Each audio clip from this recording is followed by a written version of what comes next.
नमस्कार दोस्तों, एके टेक्निकल में आपका स्वागत है। चलिए आपको बताते हैं कैसे आप लोग एलपीसी के लिए आवेदन करेंगे और कौन कौन सा डॉक्यूमेंट लगेगा और कितना एमबी में अपलोड किया जाएगा। सारा प्रोसेस आपको करके बताएंगे लाइव। आप चैनल को लाइक और सब्सक्राइब कर दीजिए और इस वीडियो को पूरा देखिएगा, क्योंकि मैं यहाँ सारा डिटेल आपको बता दूंगा एक ही वीडियो में। तो चलिए आप यहाँ एलपीसी के आवेदन के लिए लैंड रिकॉर्ड के वेबसाइट पर आइएगा। आने के बाद आपको यहाँ अपना पहले आईडी पासपोर्ट जो बनाया जाता है, अपना मोबाइल नंबर रजिस्टर्ड किया जाता है। आपको यहाँ सिटीजन में आकर मोबाइल नंबर देना है और कैप्चा डालना है। कैप्चा डालने के बाद साइन इन करना है। तो चलिए यहाँ कैप्चा डाल लेते हैं मोबाइल नंबर डालने के बाद।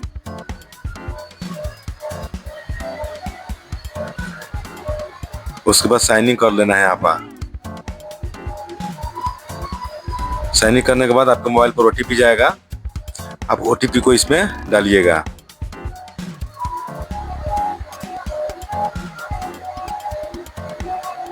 ओटीपी डालने के बाद चलिए ओटीपी आपके मोबाइल पे आया होगा, उसके बाद आप ओटीपी डाल दीजिएगा।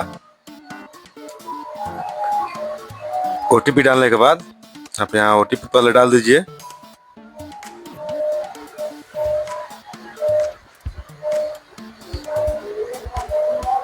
उसके बाद यहाँ सबमिट कर देना है। सबमिट करने के बाद आपको एलपीसी आवेदन करने के लिए आपको यहाँ आएगा। आपको यहाँ से ऑनलाइन एलपीसी आवेदन पर क्लिक कीजिएगा। क्लिक करने के बाद आपका सारा डिटेल शो कर जाएगा। उसके बाद आपको यहाँ जिला सेलेक्ट करना है। जिला सेलेक्ट करने के बाद आपको यहाँ अंचल सेलेक्ट करना है।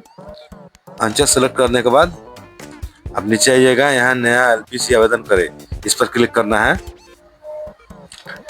इस पर क्लिक करने के बाद आपका नया एक फॉर्म खुलेगा। आप इसमें अपना डाटा डालिएगा। पहले से डाला हुआ है, जिला आपका डाला हुआ है, उसके बाद ब्लॉक आपका डाला हुआ है। आप यहाँ से जो चौहद्दी है आपको यहाँ से डाल देना है। उसके बाद प्लॉट, रैयत, खाता संख्या, खेसरा संख्या से आप यहाँ से कोई भी आप एक से डाल कर देख सकते हैं। और उसके बाद यहाँ सर्च पर क्लिक करना है। खाता संख्या से यहाँ देखते हैं। उसके बाद यहाँ से सर्च पर क्लिक कर सर्च करने के बाद आपको यहाँ शो करेगा जितना भी आपका प्लॉट से जमीन लिखाया हुआ है, आपको यहाँ सर्च करेगा। उसके बाद जिस जमीन का आप एलपीसी बनवाना चाहते हैं, जिस नंबर का, आप उस पर क्लिक कीजिएगा।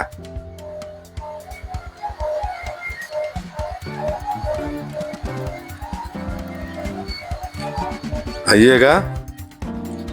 अब जिस जमीन का आप एलपीसी के लिए आवेदन देना चाहते हैं, उसमें से आप एक जमीन सेलेक्ट कर लीजिएगा। उस पर क्लिक कीजिए। क्लिक करने के बाद आपको नीचे अप्लाई फॉर एलपीसी पर क्लिक करना है। उस पर क्लिक करने के बाद उसके बाद आपका यहाँ सारा डिटेल शो करेगा। उसके बाद अपना आवेदक का पूरा नाम डालना है। आवेदक का बीच का संबंध पति या पिता है, उनका नीचे नाम डालना है। आवेदक का संबंध में जो होगा फादर या पति का नाम। उसके बाद ईमेल यहाँ नीचे डालना है। उसके बाद आधार नंबर डालना है। यहाँ चलिए अपना डाटा डाल दीजिए। इसमें जो जैसा जैसा मांग रहा है आपको यहाँ डाल देना है।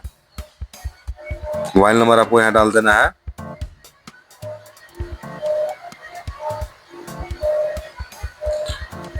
उससे पहले आपको एक फॉर्म जो होगा, शपथ पत्र, आपको यहाँ लोड करना पड़ेगा। तो मैं आगे करके बताऊंगा। यहाँ मोबाइल नंबर डाल लेंगे। नीचे आइएगा। ईमेल आईडी आपको मिलेगा, यहाँ ईमेल आईडी डालने के लिए। उसके बाद आपका पता जो होगा, आप यहाँ अपना पता, विलेज, शहर, जिस भी स्टेट से आते हैं, आप जिले से आते हैं, उसको आप यहाँ भर लीजिएगा। भरने के बाद आपको सेव पर क्लिक करना है।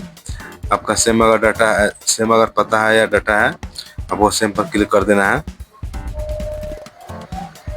उसके बाद नीचे आइएगा। आपको फॉर्म एक जो शपथ पत्र है उसको आपको डाउनलोड करना पड़ेगा। उस पर आपको डाउनलोड करके भरना पड़ेगा जैसे जैसे मांगेगा।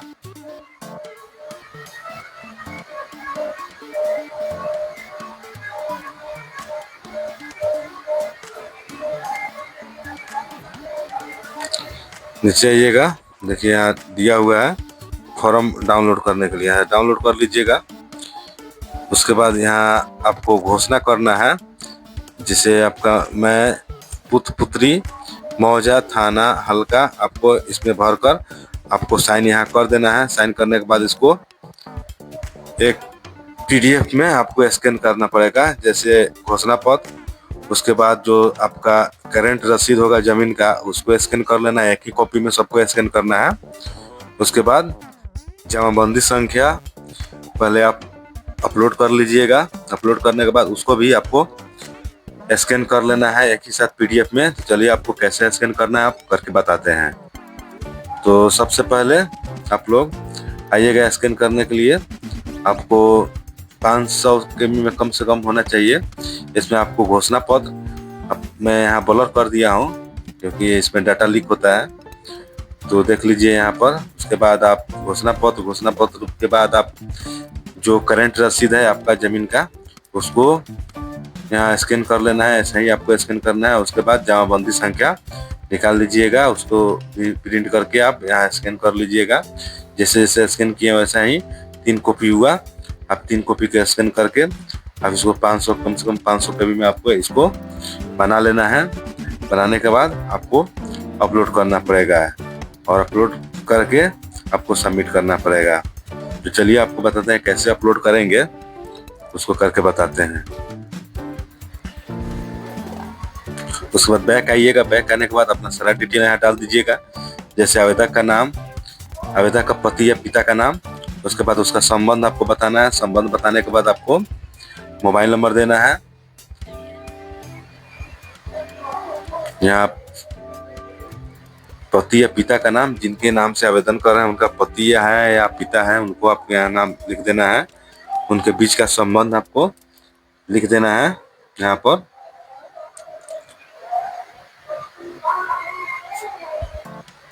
बीच का संबंध जो है आप यहाँ आपको बता देना है, फादर है या हस्बैंड है। उसके बाद आपको यहाँ मोबाइल नंबर दे देना है। वैलिड मोबाइल नंबर होना चाहिए।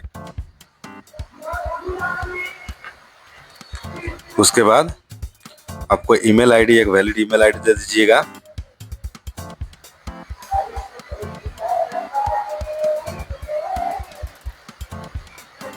ईमेल आईडी यहाँ दे दीजिएगा।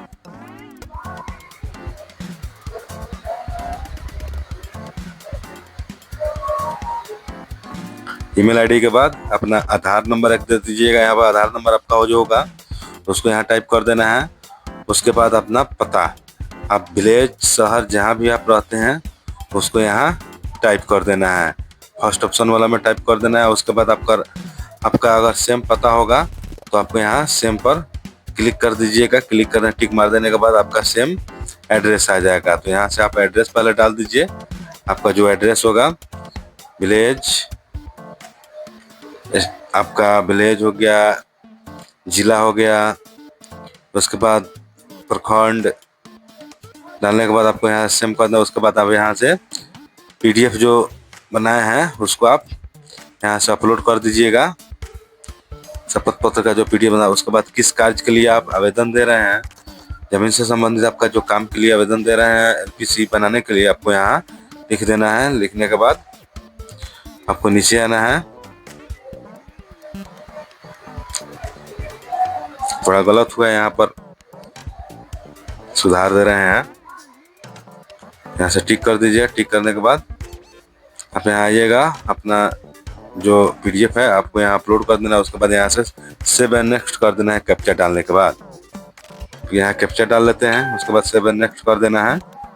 सेव एंड नेक्स्ट करने के बाद आपका डाटा जो है सेव हो जाएगा। आप देखिए यहाँ लिख दिया है, आपका डाटा सेव हो गया है। सेव करने के बाद फिर नीचे स्क्रॉल कीजिएगा। स्क्रॉल करने के बाद नीचे आइएगा। नीचे आने के बाद आपको यहाँ से फिर कैप्चा डाल देना है अपना। दोबारा कैप्चा डालना पड़ता है फाइनल सबमिट करने से पहले, तो आपको यहाँ कैप्चा डाल देना है। उसके बाद फाइनल सबमिट यहाँ से कर देना है। फाइनल सबमिट जैसे ही कीजिएगा आपका रिसीविंग जनरेट हो जाएगा। आप इस रिज्यूम को प्रिंट करके रख लीजिएगा, आगे के समय आपको काम आएगा। और आपका इसमें केस संख्या दे दिया है, आप इसको स्थिति आपका देखते रहिएगा कहाँ तक आपका पूरा सीओ लेवल पर जाता है बनाने के लिए। और आप इसे देखते रहिएगा कि कब तक बनेगा। आप जाकर डायरेक्ट आप वहाँ कर्मचारी से संपर्क कर सकते हैं, तो जल्दी बन जाएगा आपका ये एलपीसी। तो चलिए, वीडियो अच्छा लगे तो लाइक और सब्सक्राइब कीजिएगा। Thank you.